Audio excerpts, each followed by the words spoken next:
Hello friends, welcome to Amazing Techno Tutorials. My name is Abhishek. Friends, in today's video we are going to make flexible boxes, or you can say Flexbox.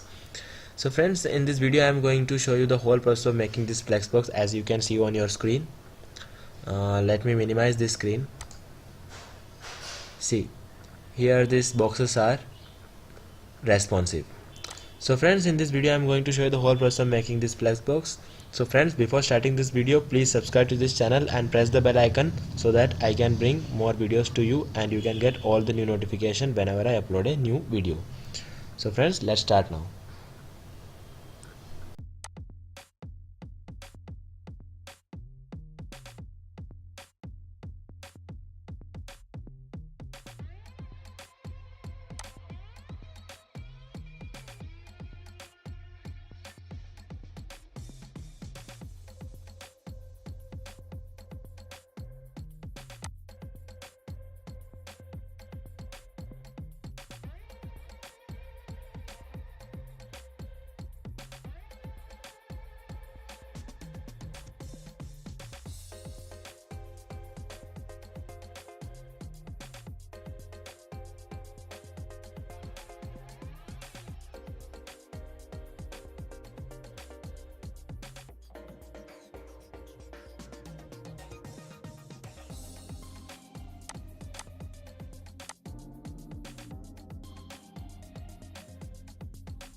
So friends, I hope you like this video, and if you really like this video, then please give a like and do share this video if possible, and please don't forget to subscribe this channel and press the bell icon so that you can get all the new notification whenever I upload a new video. So friends, that's all for today. Thank you for watching.